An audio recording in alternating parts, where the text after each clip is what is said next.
Assalamualaikum warahmatullahi wabarakatuh.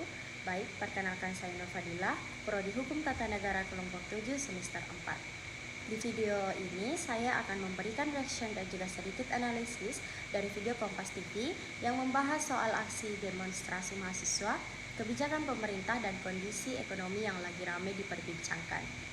Jadi, dari video tersebut, kita bisa pahami kalau aksi demonstrasi mahasiswa di beberapa daerah itu muncul karena adanya keresahan di masyarakat. Yang paling disorot itu soal kenaikan harga BBM non subsidi yang efeknya juga bikin harga-harga kebutuhan lain ikut naik. Jadi, otomatis daya beli masyarakat juga makin tertekan. Selain itu, kondisi ekonomi global yang lagi nggak stabil juga bikin situasi makin berat, termasuk ancaman PHK dan melemahnya nilai tukar rupiah. Terus di video juga dibahas soal program pemerintah yaitu makanan bergizi gratis atau MBG. Nah, ini jadi sorotan karena dianggap butuh anggaran besar. Bahkan ada yang menyebut ada pemborosan. Ada juga pendapat bahwa anggaran program itu kalau dialihkan mungkin bisa dipakai untuk subsidi lain, misalnya BBM, supaya masyarakat lebih terbantu. Yang menarik, di video juga disinggung soal DPR yang melakukan rapat pembahasan anggaran secara tertutup.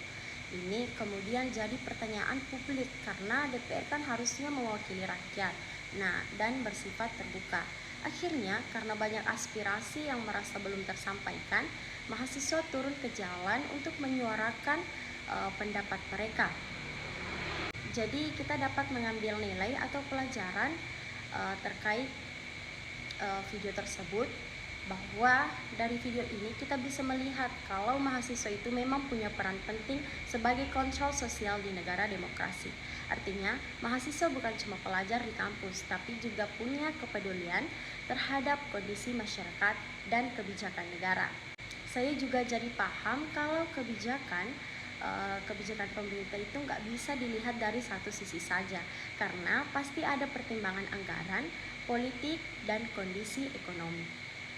Tapi di sisi lain, transparansi juga penting supaya masyarakat nggak salah paham atau menilai negatif karena kurangnya informasi. Kalau menurut saya pribadi, aksi mahasiswa itu wajar dalam demokrasi selama dilakukan dengan cara yang tertib dan tidak merugikan orang lain. Itu bentuk aspirasi dan sebenarnya menunjukkan kalau masyarakat masih peduli sama kondisi negara. Tapi saya juga melihat bahwa pemerintah dan DPR harusnya lebih terbuka dan aktif menjelaskan kebijakan yang dibuat. Jangan sampai ada kesan bahwa keputusan itu jauh dari rakyat, karena kalau komunikasi kurang, akhirnya masyarakat bisa salah paham dan muncul ketidakpuasan yang lebih besar. Kalau dari saya, ada beberapa hal yang bisa jadi catatan. Yang pertama, soal transparansi program-program besar seperti MBG sebaiknya dijelaskan lebih terbuka, termasuk soal anggaran dan dampaknya, supaya masyarakat bisa paham tujuan yang sebenarnya. Yang kedua, DPR harus lebih serius menjalankan fungsi pengawasan. Jadi bukan cuma formalitas rapat, tapi benar-benar kritis dan mewakili suara rakyat. Yang ketiga, mungkin perlu lebih banyak ruang dialog antara pemerintah, DPR, dan masyarakat, termasuk mahasiswa. Jadi nggak cuma nunggu demo dulu baru ada responnya. Kalau komunikasi ini berjalan baik, saya rasa konflik atau ketegangan sosial bisa lebih diminimalkan. Jadi kita dapat mengambil kesimpulan bahwa video ini menunjukkan kalau hubungan antara mahasiswa, pemerintah, dan DPR bagian dari dinamika demokrasi. Tinggal bagaimana semua pihak bisa lebih terbuka, saling mendengar, dan mengutamakan kepentingan masyarakat. Hanya itu yang bisa saya sampaikan. Wallahumma muwaffiq ila aqwamit thoriq. Wassalamualaikum warahmatullahi wabarakatuh.